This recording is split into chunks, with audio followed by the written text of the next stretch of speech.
तेरी वो रफ्तार हो, रोके से भी तू ना रुके।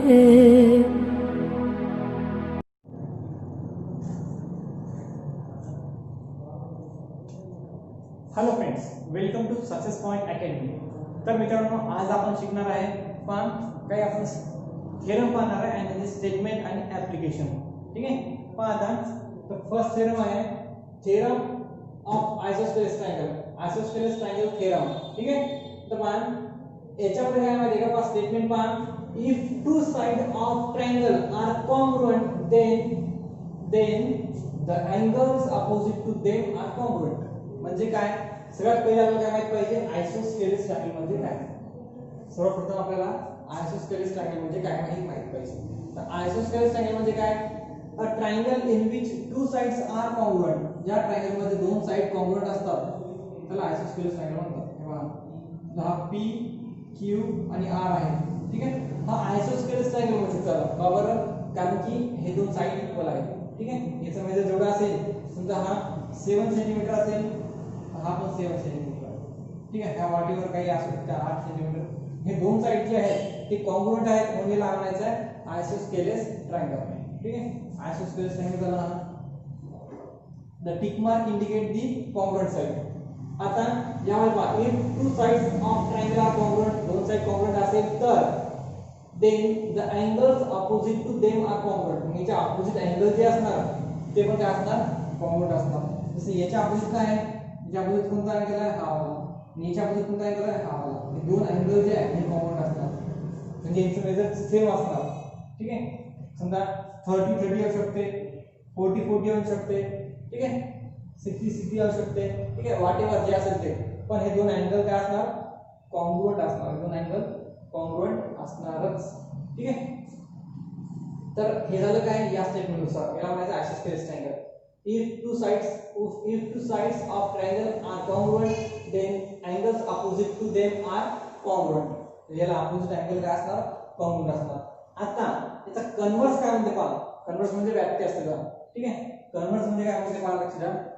if two angles are congruent of triangle are congruent, if two angles of triangle are congruent then the side opposite to them are congruent. जर दोन अँगल कॉन्ग्रुएंट असेल, हे दोन अँगल जर कॉन्ग्रुएंट असेल तर साइड पण काय असणार, कॉन्ग्रुएंट असणार. हे दोन अँगल जर कॉन्ग्रुएंट असेल, ही 30 असणार, हे 30 असणार, तर हे जी साइड असणार ती इक्वल असणार. ही मेजर 5 व्हॉटएव्हर जे काय असेल ते. ठीक आहे, याचं माप आणि याचं माप सारखंच असणार. ठीक आहे, याचं माप आणि याचं माप सेम असणार. तर तिथे पण कसं, जर हे साइड सेम असणार, हे 5 असेल. ठीक आहे, हे काय x आणि हे x, हे दोन सेम असणार. ठीक आहे, इझी आहे, आपल्याला याचा यूज करायचा आहे. ठीक आहे, नंतर आहे पुढचा थेरम आहे ते पाहायचं आपल्याला. या थेरम वर डिपेंड आहे आपलं प्रॅक्टिस सेट नेक्स्ट वाली 3.4. ठीक आहे, ते नोट करून घ्या, समजून घ्या. फक्त आपण आता नेक्स्ट घेऊया थेरम, पाहूया.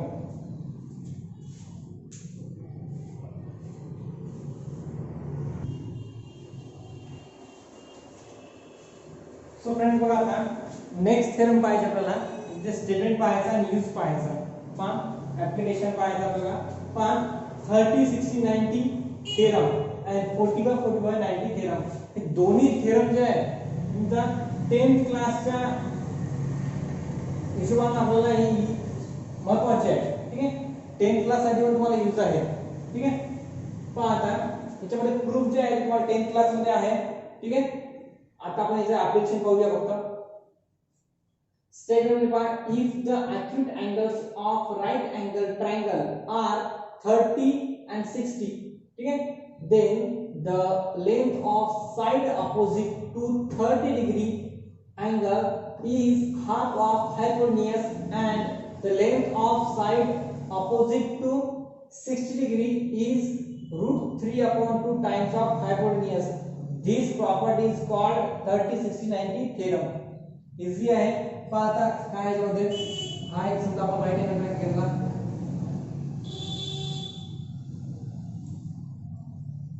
ठीक आहे, A B C, देन ही समजा आपण 30 घेतली आणि हा 60 घेतला. ठीक आहे. 30 60 आणि 90 बॉक्स मध्ये 90 असते. पण मग आता काय म्हणते बघा थेरमनुसार स्टेटमेंटनुसार if the acute angles of right angle triangles are 30 and 60 हे राईट अँगल ट्रायंगलचे ॲक्यूट अँगल 30 आणि 60 डिग्रीचे आहे. ठीक आहे. Then side opposite to 30 degree या 30 डिग्रीच्या समोर साइड कोणती आहे च्या अपोजिट मध्ये ही आहे BC. BC काय असणार BC इक्वल टू काय असणार हाफ ऑफ द हायपोटेन्यूज. हायपोटेन्यूज कोणता आहे AC. हे पहा ही अपोजिट साइड आहे याच्या 30 ची अपोजिट साइड ही वाली आहे आणि ही 60 ची आहे. तर हे पहा हे काय असणार हायपोटेन्यूज म्हणजेच काय हाफ ऑफ हायपोटेन्यूज म्हणजेच काय सर AC अपॉन 2. समजा हे AC 12 असेल तर हे किती असणार 6 असणार हाफ करायचं. ठीक आहे. नंतर हे समजा 14 असेल तर हे 7 असणार 20 असेल तर 10 असणार आणि हाफ करायचं सर हायपोटेन्यूजच्या. हे म्हणायचं हे अपोजिट साइड अपोजिट टू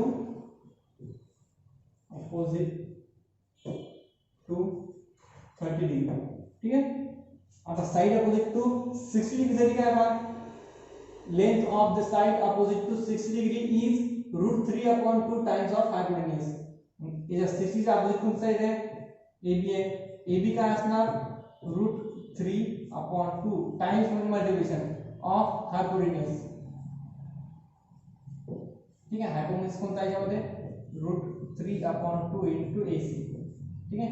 इथे येणार हायपोटेन्यूज. हायपोटेन्यूज म्हणजे AC आहे. AC चा हायपोटेन्यूज. हे झालं स्टेटमेंट. हे झालं यूज म्हणजे काय करतात म्हणजे काय तर तुम्हाला हायपोटेन्यूज ची व्हॅल्यू देतात आणि या BC आणि AC ची व्हॅल्यू काढा म्हणतात तेव्हा आपल्याला यूज करता येते 30 60 90 थेरम. ठीक आहे. इझी आहे. आता या साइडचा 45/45 चा थेरम आहे पहा.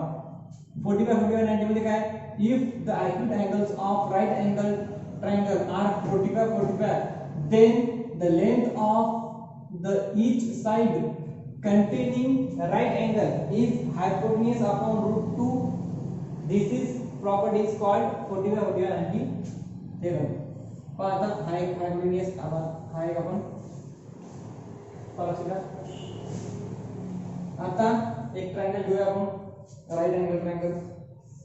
हे फक्त राईट अँगल ट्रायंगल मध्ये यूज करू शकतो आपण. ठीक आहे.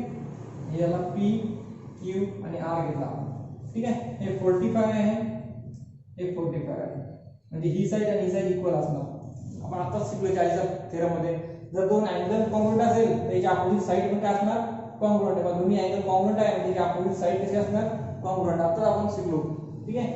तर पहा याच्यामध्ये काय म्हणतात म्हणजे therefore PQ equal to QR. PQ आणि QR कसे असणार इक्वल असणार. काऊन असणार कारण की हे अँगल इक्वल आहे म्हणजे जे अपोजिट साइड पण काय असणार इक्वल असणार. ठीक आहे. आता बघा याची व्हॅल्यू किती असणार म्हणजे हायपोटेन्यूज अपॉन √2 इथे असणार हायपोटेन्यूज अपॉन √2 म्हणजे काय हायपोटेन्यूज कोणता आहे याचा PR आहे PR अपॉन √2. ठीक आहे. PR upon √2 PQ equal to QR equal to PR upon √2. हे झाले का स्टेटमेंट. ठीक आहे. हे झाले स्टेटमेंट आणि हे झाले म्हणजे जर PR ची व्हॅल्यू तर तुम्हाला ही व्हॅल्यू PQ किंवा QR ची व्हॅल्यू काढायला सांगतात. ठीक आहे. या टाइपचे क्वेश्चन विचारू शकतात पेपर मध्ये. हे झालं 30 60 90 थेरम. हा झाला 45/45 थेरम याचं ऍप्लिकेशन. आता अजून एक थेरम पाहायचा आपल्याला. ठीक आहे. तर हे नोट करून घ्या तुम्ही. आपण नेक्स्ट थेरम घेऊया.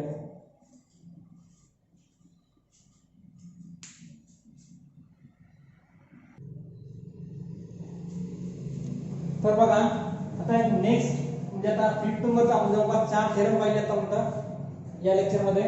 तर हा 5th नंबरचा थेरम आहे. आपण प्रत्येक थेरमचं ऍप्लिकेशन पाहत आहे. ठीक आहे. यूज पाहत आहे. ठीक आहे. बघा या थेरमचा यूज पाहू आपण. In a right angle triangle the length of the median of the hypotenuse is half of the length of hypotenuse. पहा एक राइट अँगल ट्रायंगल करा पहिले. ठीक आहे.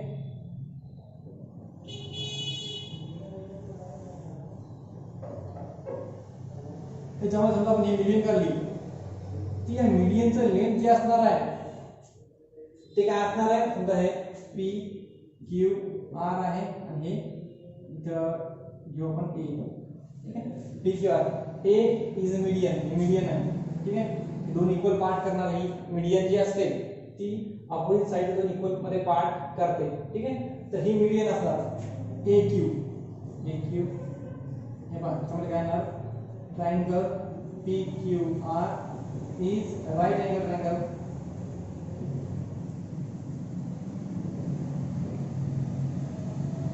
राइट एंगल ट्रायंगल आहे, ठीक आहे. Then AQ is segment, AQ is median.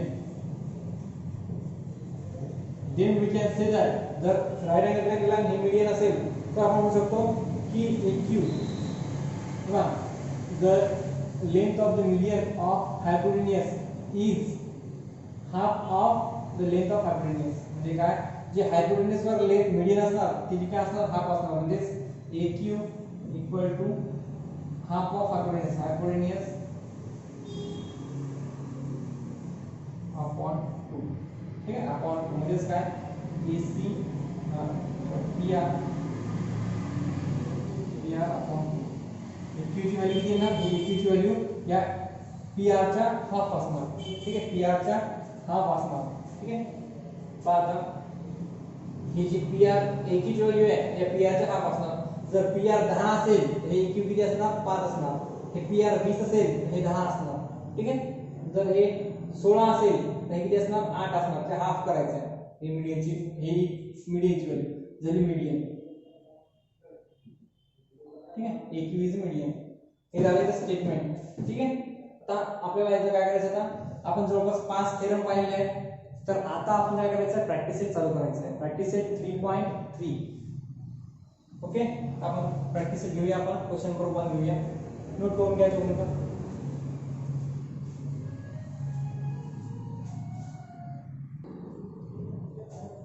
So friends बघा आता आपल्याला प्रॅक्टिस सेट चालू करायचं आहे. प्रॅक्टिस सेट 3.3 मधला फर्स्ट क्वेश्चन पहा.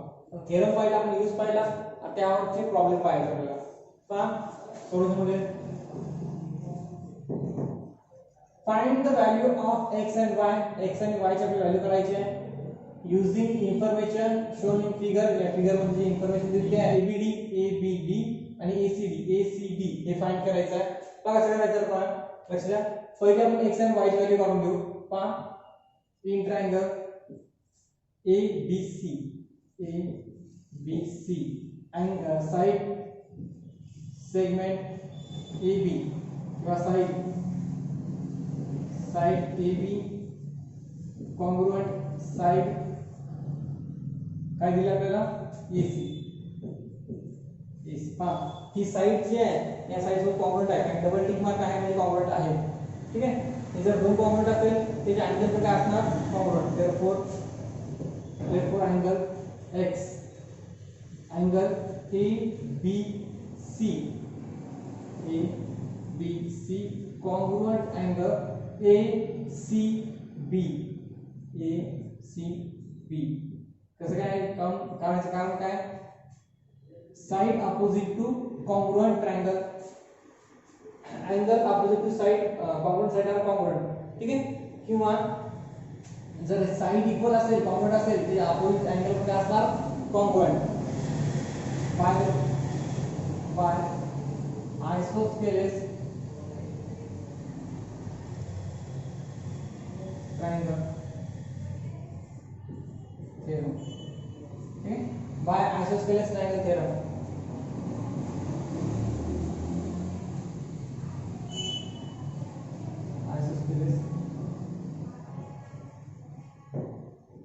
ट्रायंगल थ्योरम, ठीक आहे. मग आता हे ची व्हॅल्यू काय आहे ABC ची व्हॅल्यू किती आहे ABC ची व्हॅल्यू x आहे. कॉन्ग्रुएंट काय आहे 50 degree. therefore x equal to काय आलं 50 डिग्री, ठीक आहे. x ची व्हॅल्यू 50 डिग्री भेटली. आता y ची व्हॅल्यू काढायची आहे. मग काय करायचं सेम करायचं. आता काय करायचा DBC इन ट्रायंगल DBC, ठीक आहे. DBC मध्ये पहा segment DB side DB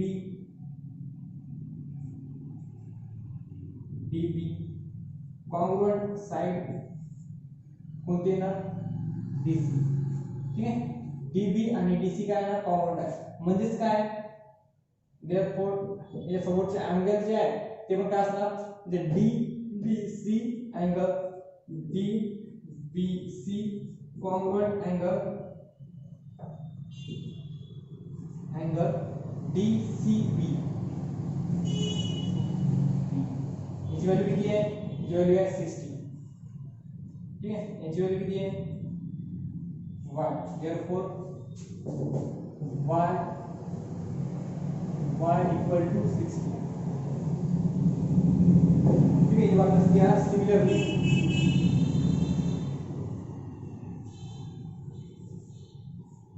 similarly म्हणजे त्याचप्रमाणे डबल रिझल्ट याची गरज नाहीये ठीक आहे आता पहा y ची पण भेटली आणि x ची पण भेटली ठीक आहे आता करायचं काय आपल्याला b d b a b d करायचं आहे मग अँगल a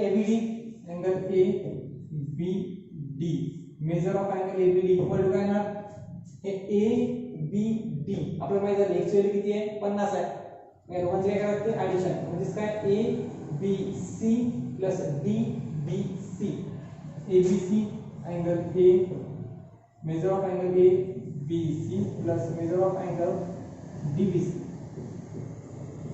ABC किती आहे ABC आहे 60 प्लस DBC किती आहे DBC बरोबर किती आहे आता आपण पाहिलं DCB ना DCB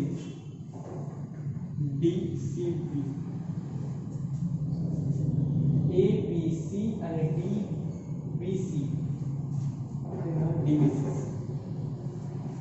ठीक आहे DBC किती आहे DBC ABC म्हणजे x आहे x म्हणजे व्हॅल्यू किती आहे 50 आहे x म्हणजे 50 प्लस याची व्हॅल्यू किती आहे याची व्हॅल्यू आहे 60 वाटल्यास x चे कॉमन घ्या इथे x लिहू आपण ठीक आहे ABC व्हॅल्यू x आहे मग x ची व्हॅल्यू किती आहे 50 आहे प्लस 60 तो म्हणजे ऍडिशन करा किती झालं 110 measure of angle A B D equal to 110 ठीक आहे इझी आहे आता काय करायचं आपल्याला आता काढायचं आपल्याला ACB म्हणजेच ACB plus DCB measure of angle ACB equal to one side समजायची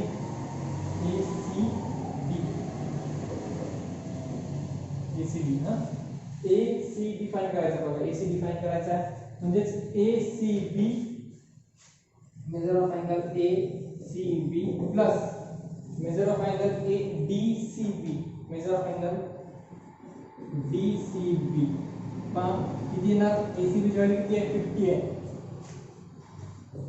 याची व्हॅल्यू किती आहे y आहे ही व्हॅल्यू y आहे ठीक आहे 50 प्लस y ची व्हॅल्यू किती आहे 60 आहे 60 दोघांची ऍडिशन करा 110 आणि measure of angle ACD equal to 110 degree चला दोघांचे पण आन्सर आले ABD पण आले आणि ACD पण आले ठीक आहे नोट करून घ्या आता नेक्स्ट क्वेश्चन घेऊया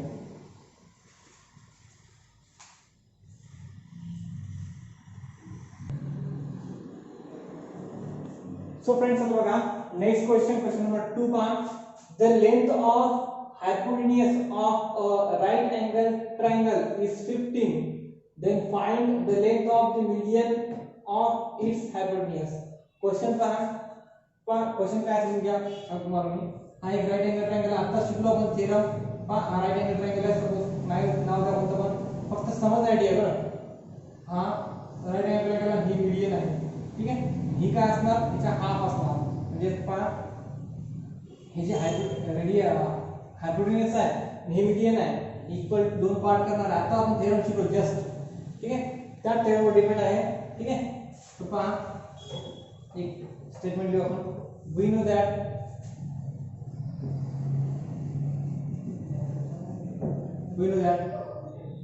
the length of in right angle triangle length of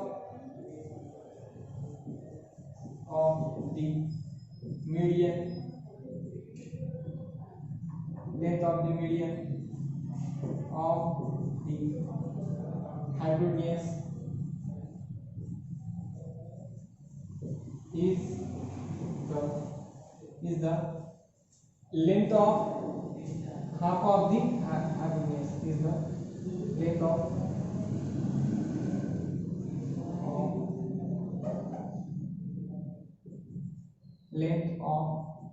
half of the hypotenuse. पण आता जसे थेरम शिकलो आपण तेच लिहायचं आहे ना. In the right angle triangle length of the median of the hypotenuse is the length of half of the hypotenuse. म्हणजे काय जी आपण लेंथ काढलेली आहे म्हणजे ह्या मीडियनची जी लेंथ असणार हायपोटेन्यूज वरच्या मीडियनची लेंथ असणार ते काय असणार याच्या हाफ असणार. कशाच्या हायपोटेन्यूजच्या हाफ असणार. therefore length of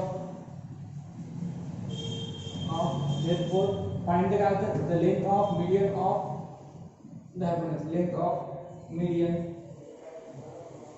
of hypotenuse is equal to काय ना hypotenuse upon 2. hypotenuse length किती दिली आपल्याला इक्वल टू hypotenuse length किती दिली आपल्याला 15 upon 2 म्हणजे किती ना 7.5. ते सेंटीमीटर मध्ये आहे का नाही हे युनिट रूट टाकायचं ठीक आहे 7.5. therefore the length of full centimetre मध्ये काय असेल the length of median of hypotenuse is therefore the length of median of hypotenuse is 7.5. झाला आन्सर. इजी आहे. 15 चे हाफ करायचे 15 चे हाफ किती होते 7.5 होते ठीक आहे. पण इजी आहे फक्त आपण स्टेटमेंट लिहिलं आपण जे आता यूज केलं होतं ते त्या थेरमनुसार आपल्याला सॉल्व करायचं आहे ठीक आहे. Length of the median of hypotenuse is equal to half upon hypotenuse upon 2. Hypotenuse value किती होती 15 अपॉन 2 केलं 7.5 आन्सर आलं. The length of median of hypotenuse is 7.5. Okay easy question आहे नोट करून घ्या. आणि या स्लाइडला तुम्हाला एक होमवर्क देईल मी ठीक आहे तो नोट करून घ्या तुम्ही.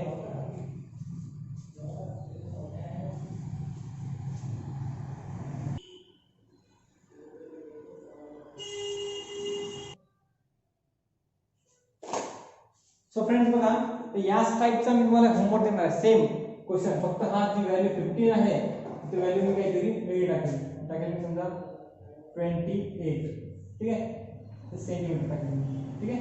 तुम्हाला फक्त इथे सेंटीमीटर युनिट लावायचं आहे ठीक आहे. या साईडचा क्वेश्चन करून मला होमवर्कला पाठवायचा आहे ठीक आहे. फक्त एवढं आन्सर यायचं 28 चा हाफ करायचा आन्सर म्हणून जातो. हे क्वेश्चन आहे होमवर्कसाठी तुम्हाला पण डायरेक्टली आन्सर सांगायचं नाही आहे त्या आन्सर मेजर न करायचा यूज करून ठीक आहे. डायरेक्टली आन्सर तुम्ही इझिली सांगू शकता ठीक आहे पण तुम्हाला मेजर यूज करून करायचा हे झालं होमवर्क.